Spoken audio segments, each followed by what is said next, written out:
இது ஒரு குறுகிய நாளிலே எடுக்கப்பட்ட ஒரு முயற்சி. இதற்காக வெறும் 2 பயிற்சி மட்டும்தான் கொடுக்கப்பட்டது. இந்த சகோதரர்களுக்கு வெறும் 2 பயிற்சி தான். அந்த பயிற்சியும் கூட நானாக எதையுமே கொடுக்கல, அவங்க சொந்தமாகவே எடுத்தாங்க. அதான் பெரிய இதில் குறிப்பிடத்தக்க ஒரு விஷயம். அவர்களுடைய சொந்த முயற்சியில் நான் எதுவுமே சொல்லிக் கொடுக்கல, அவர்களாகவே குறிப்பெடுத்தார்கள். அவங்களாவே என்ன செஞ்சிருக்காங்க, வந்து நின்று பேசினாங்க. தைரியம் மட்டும்தான் நான் கொடுத்தேன். நீங்க பேசுங்கிற தைரியம் மட்டும்தான் நான் கொடுத்தேனே தவிர மற்ற எல்லாம் அவர்களை புகழ்வதற்காக கிடையாது. எல்லாம் அவர்களுடைய சொந்த இது. நிறைய பேர் வெளியில உட்கார்ந்து பேசிடலாம், நம்ம கூட கருத்து சொல்லலாம். இவர் கொஞ்சம் தடுமாறினாரு, இவரு கொஞ்சம் படபடப்பு இருக்கும்ட்டு. இதை பிடிச்சா எல்லாருக்கும் வந்துடாது. வெளியில இருந்து என்ன வேணாலும் பேசுற ஆளுக்கு இதை பிடிச்சேன்னு வச்சுக்கிறேங்க, தன்னால ஜெராக்ஸ் அடிக்க ஆரம்பிச்சிடும். இப்போ அதையெல்லாம் கலைந்து அல்ஹம்துலில்லாஹ் பேசினார்கள் என்று சொன்னால் ஒரு பெரிய ஒரு விஷயம். கடைசி இறுதி கட்டம் தீர்ப்பளிக்க வேண்டிய ஒரு சூழல். நீதிபதியாக இருந்து குடும்ப முன்னேற்றத்தில் பெரிதும் பங்களிப்பது ஆண்கள் தான் என்று சொல்லி அவர்களும் குர்ஆன் சொன்ன அடிப்படையில் தங்களுடைய கருத்துக்களை பதிவு செய்தார்கள். பெண்கள் தான் என்று சொல்லி பார்க்க போனோம்னா ஆண்களை விட கூடுதலான கருத்துக்களை சொன்னாங்க. பெண்கள் தரப்புல பார்த்தோம்னா ஆண்களை விட கூடுதலான கருத்துக்கள் சொன்னார்கள். ஆனால் நாம் இந்த தலைப்பை அணுக வேண்டிய விதத்தை நாம் ஆரம்பத்திலேயே சொன்னோம். இஸ்லாம் என்ன கூறுகிறது இதுல தீர்வு? ஒரு குடும்பம் முன்னேறுவதற்கு ஆண்களுக்கு அதிகம் பங்கு இருக்கிறதா, பெண்களுக்கு அதிகம் பங்கு இருக்கிறதா? இதில் இஸ்லாம் கூறக்கூடிய தீர்வு என்ன என்று பார்க்கும்போது அல்லாஹ் ரப்பல் ஆலமீன் சூரத்துல் பக்கரா என்று சொல்லக்கூடிய 2வது அத்தியாயத்தில் சொல்கின்றான், வலஹுன்ன மிஸ்லுல்லதி அலைஹின்ன பில் மஅரூஃப் வலிர்ரிஜாலி அலைஹின்ன தரஜா.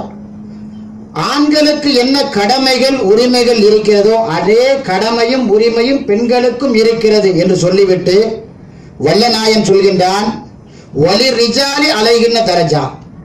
பெண்களை விட ஆண்களுக்கு தான் தரஜா கூடுதல் என்கிறான். இது நாம் அளிக்கக்கூடிய தீர்ப்பல்ல, அல்லாஹ்வுடைய வசனத்தை அடிக்கோளாக வைத்து நான் சில தீர்ப்பளிக்க விரும்புகிறேன். அல்லாஹ் சொல்றான், ஆணுக்கு பெண்ணுக்கும் எல்லாத்திலையும் சம உரிமை இருக்கு. ஆனாலும் ஒரு பெண் எந்த சூழலிலும் ஆணுடைய அந்தஸ்தை பெற முடியாது. ஏனென்றால் பெண்கள் பலகீனமானவர்கள். அதைத்தான் ரசூலுல்லாஹ் சொன்னாங்க, நீ அவளை நிமித்த நினைத்தால் அவள் உடைந்து விடுவாள். அவளை நிமித்தி கொண்டு வர நினைச்சா உடைந்து விடுவாள். அந்த கஸ்ரத் என்று சொல்லக்கூடிய உடைவு என்ன என்று சொல்லும் போது அல்லாஹ்வுடைய தூதர் சொன்னாங்க, தலாக். அது எங்க போய் நின்றேன், அதை நிமித்தன நினைச்சா தலாக்ல போய் நின்றேன் என்று ரசூலுல்லாஹ் பெண்களுக்கே உள்ள பலகீனத்தையும் சொன்னார்கள். எனவே ஆண்களா பெண்களா என்று வரும்போது இருவருக்கும் சம உரிமை இருந்தாலும் கூட ஒருபடி அந்தஸ்து கூட யாருக்கு இருக்குண்டா அது ஆணுக்கு தான் என்று அல்லாஹ் சொல்லிட்டு திரும்ப அல்லாஹ் சொல்றான், அது என்ன ஒருபடி கூடுதல் அந்தஸ்துண்டா, அர்ரிஜாலு கவ்வாமூன அலன் நிசா. ஆண்கள் தான் பெண்களை நிர்வாகம் செய்யக்கூடியவர்கள். பெண்கள் ஆண்களை நிர்வாகம் செய்துவிட்டால் நபிகள் நாயகம் ஸல்லல்லாஹு அலைஹி வஸல்லம் அவர்கள் சொன்னார்கள், லை யுஃப்லிக கௌமுன் வல்லவ் அம்ரகும் இம்ரஆ.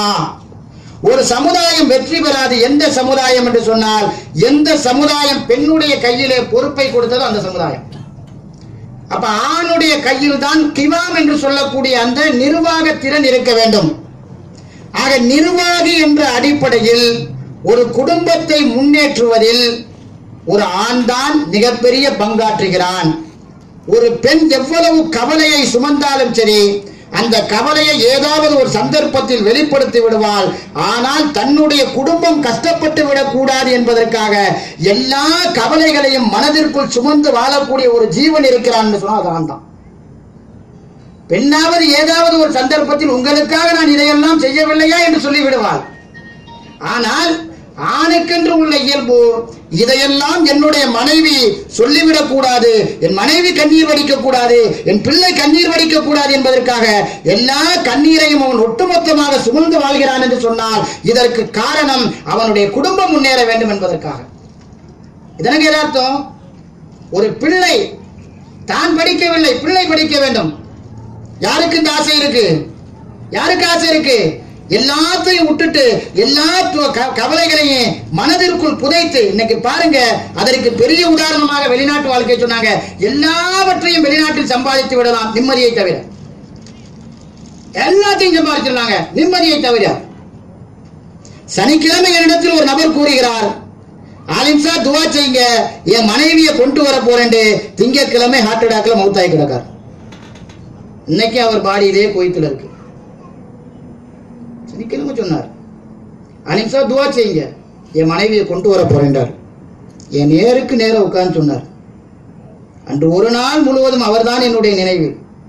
எதற்காக அவர் வந்தார் இந்த கோயத்துக்கு? யாருக்காக வந்தார்? யார் முன்னேறுவதற்காக? அப்போதும் சிரித்துக் கொண்டே சொன்னார், ஜெயித்து சொல்லிக்கிட்டே இருந்தீங்க, என் பொண்டாட்டியை கூட்டிட்டு வர போறேன் சிரிச்சுக்கிட்டு சொன்னார். வேலைக்கு சென்றவர் தான், காலையில நல்லா போனவர், எதிர்பார்க்கவில்லை மரணம். இது யாருக்காக? யாரை முன்னேற்ற வேண்டும் என்பதற்காக? யோசித்து பாருங்கள். எல்லா கவலைகளையும் தனக்குள் சுமந்து தன்னுடைய குடும்பம் கவலைப்படக்கூடாது என்பதற்காக வாழக்கூடிய ஒரு ஜீவன் இந்த உலகத்தில் இருக்கிறேன் சொன்னால் அது ஆண் வர்க்கம் தான். அதனாலதான் அல்லாஹ் சொல்றான், ஆணுக்கும் பெண்ணுக்கும் சமபங்கு இருந்தாலும் கூட ஆணுக்கு ஒருவரை அந்தஸ்து கூடங்கிற அல்லாஹ். அதனால் பெண்களுக்கென்று ஒரு பலகீனம் எல்லா சூழலிலும் இருக்கு. ரசூலுல்லாஹ் அவர் சொன்னாங்க, ஒரு பெண் உன்னிடத்தில் வாழ்க்கை நடத்தி கொண்டே இருப்பாள், ஆனால் அவள் கேட்ட எதையாவது ஒன்றை நீ வாங்கி கொடுக்கவில்லை என்றால் என்ன பதில் சொல்லுவா? நமக்கெல்லாம் தெரியும் அப்படிதானே? உன்னைய கட்டிட்டு என்னத்தை கண்ட? எப்ப? 60 வயசுல. 60 வயசுல. இப்ப ரசூலுல்லாஹி ஸல்லல்லாஹு அலைஹி வஸல்லம் இதுவெல்லாம் இது பெண்களுக்கு என்று உள்ள பலகீனமாக சொன்னார்கள். ஆனா என்னைக்காச்சும் ஒரு ஆம்பளை பொம்பளைட்ட 60 வயசுக்கு பிறகு அவள்கிட்ட எதையாச்சும் கேட்டு கிடைக்கல, உன்னைய கட்டிட்டு என்னத்தை கண்டேன்னு சொன்னோமா? இல்ல, மேனேஜ் பண்ணுவோம். இதுதான் ஆணுக்கும் பெண்ணுக்கும் உள்ள வித்தியாசம். அதனால தான் அல்லாஹ்வே தீர்ப்பளிக்கிறான். இது என்னுடைய தீர்ப்பு, யாருடைய தீர்ப்பு? யாருடைய தீர்ப்பு? ரப்புடைய தீர்ப்பு. 2 பேருக்கு சரிபங்கு இருந்தாலும் கூட ஒருபடி அந்தஸ்து கூட ஆண்களுக்கு தான் என்று கூறி குடும்ப முன்னேற்றத்தில் பெரிதும் பங்களிப்பது ஆண்கள் தான் என்பதை இன்ஷா அல்லாஹ் பல நிகழ்வுகளை சொல்லி இதை அல்லாஹ்வுடைய தீர்ப்பாக கூறி இந்த கருத்தரங்கத்தை முடித்துக் கொள்கிறோம். இந்த கருத்தரங்கத்தில் பங்காற்றிய சகோதரர்களுக்கு அல்லாஹ் ரப்பல் ஆலமீன் இன்னும் மென்மேலும் மார்க்க அறிவை கொடுக்க வேண்டும். கேட்ட சகோதரர்களுக்கும் நன்றிகளை சொல்லி முடித்துக் கொள்கிறோம். வாஹிர் தாவானா அல்ஹம்துலில்லாஹ். அஸ்ஸலாமு அலைக்கும் வரஹ்மத்துல்லாஹி வபரகாத்துஹு.